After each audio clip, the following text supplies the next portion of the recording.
Hi, and welcome to day 4 of Mysterious March.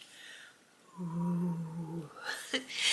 Today we are doing the Christmas Island Pipistrelle, which is a bat, hence why I have my drawing page for bats open.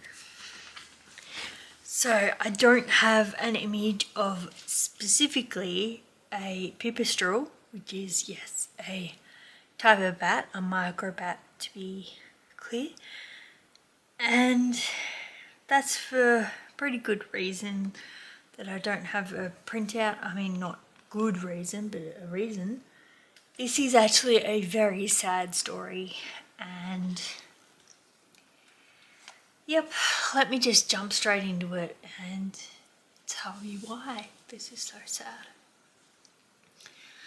So cue the tears, because this story of this tiny bat always makes me sad.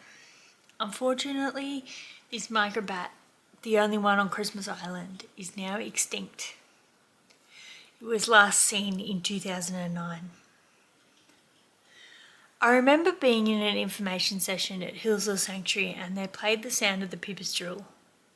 Then silence. This was the call of the last pipistrelle.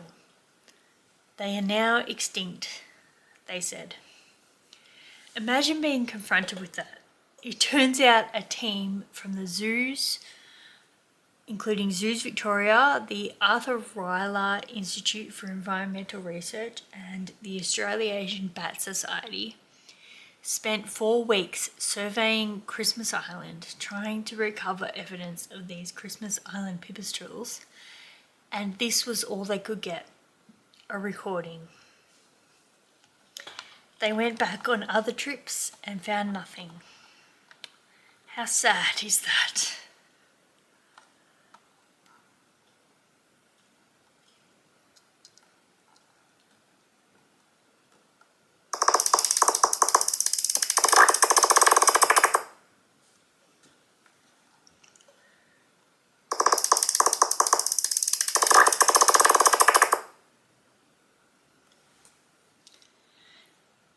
And that is the actual call.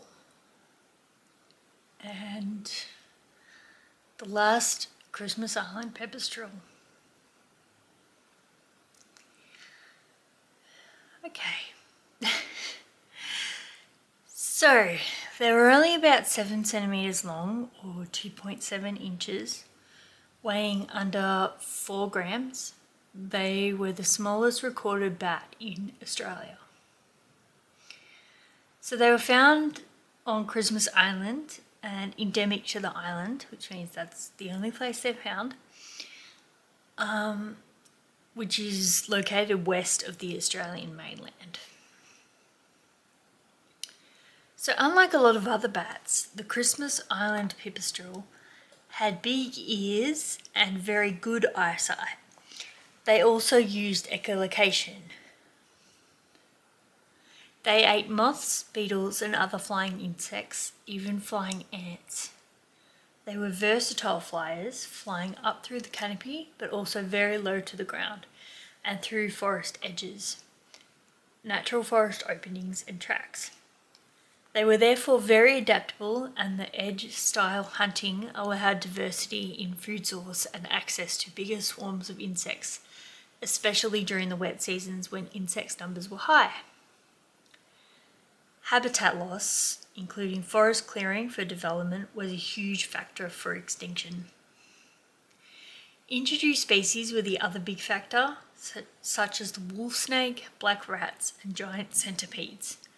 Feral cats and yellow crazy ants were also terribly destructive. They were also slow breeders. Only having 1 pup per year, their reproduction couldn't keep up with the threats around them.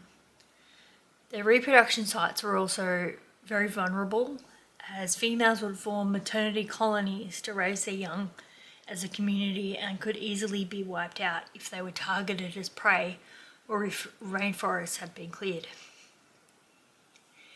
These tiny bats once flooded Christmas Island. They were common into the 1980s and continued to be seen regularly around forest edges using their high-pitched echolocation at night. Sound monitoring and conservation efforts began, but the last pipistrelle fell silent in August 2009. This was Australia's first mammal extinction of the 21st century.